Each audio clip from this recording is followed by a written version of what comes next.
Great stuff there from Zach and Tom, as always. Really appreciate those guys being here with us. We do have to turn our attention to something even more serious than what we're already talking about, and that is what happened to the Francis Scott Key Bridge over last week out in Baltimore. If you don't know yet, turn on a TV or look at a cell phone or something, because it's been all over the news. But a cargo ship hit one of the bridge pilings and collapsed the bridge into the Patapsco River. This was, I believe, on Tuesday morning. Multiple people injured and also killed here. We've got 6 presumed dead at this point, Denny. Just tragic stuff here. Yeah, kind of amazing. I remember when I lived in Fort Walton Beach, Florida, the hurricane took out the main bridge going between there and Destin, between Fort Walton Beach and Destin. And it was about a year before they got that thing rebuilt, and they set up ferry service, because there were a lot of people that worked in one or the other. So they set up a ferry service to, it wasn't for cars, but to get people back and forth across, because otherwise it was about an hour drive. And I mean, that didn't involve the shipping, the shipping industry, the trucking industry. It was just inconvenience for the people that lived around that area.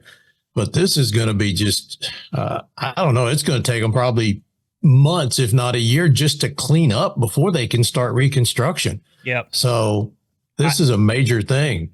I mean, I heard that ship wasn't going to get moved for upwards of 2 weeks, just getting the ship that hit the bridge out of there. And that also includes the crew on the ship. They were ready for a 28-day journey down to someplace in the Southern Ocean somewhere. I'm not 100% sure on that, but they had a month-long journey, so they've got supplies and everything to take care of the crew on the ship. So as long as the ship doesn't start taking on water, they'll be fine. But 2 weeks just to get the ship out of the way, yeah, you're looking at months as far as getting the water cleaned up. And then that bridge took years to build as it was. I imagine getting another one in there is going to take a really long time. It was one of 3 ways into the harbor in Baltimore, but from what I understand, not having been there, just looking at maps and everything, and trolling on forums and things like that truckers like to hang out at, seems like this bridge was the one that most of the trucks were using to get to the port. And it also is a massive port when it comes to the auto industry here in the United States. This port handles over 51 million tons of cargo every year. It's our largest port in the country. Yeah, I used to pick up bananas out of that port. Really? Of all the things. So you've driven on that bridge multiple times.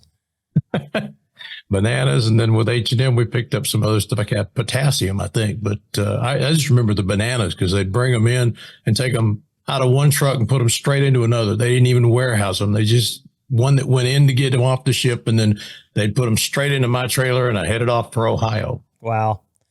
Well, it looks like job security could be an issue for the port. They're thinking more than 10,000 people who are directly employed by the Port of Baltimore might be out of a job, or at least be off work for a very long time. The port does employ 150,000 people total, so it's a small number relatively, but anytime you see something like this that costs people their jobs that weren't involved, it makes it even more tragic. The loss of life, the loss of time, the loss of money. This is going to have a ripple effect into our economy a lot further than what we've already seen. I mean, this is going to affect freight rates, I'm sure, down the road. Suppliers are going to be stuck with what they have because they can't get it out, I'm sure. They can't ship it because the ports, they're not able to get into the port on time or properly. I don't know. This is just such a sad deal. I feel for all the families. I mean, there was a crew of 6 construction guys filling potholes on that bridge when it collapsed. And, they're not going to be in a vehicle. A couple of people were recovered shortly after, one without injuries, one with serious injuries that went to the hospital and has already been discharged. So hats off to all the first responders and everybody that got there on time. From my reading and research on this, it sounds like the ship sent out an SOS about 3 minutes before it hit the bridge, which gave the authorities time to start to block traffic. Obviously, they didn't get traffic completely blocked off, but they were able to at least make an effort. And as I said, thank you to all those first responders out there doing a job that I never could. No question in my mind. It takes a special type of person to respond to a tragedy like this and do it professionally and safely. And I think that we've got a long way to go to clean this up. But without those people out there, we would have it a lot farther to go.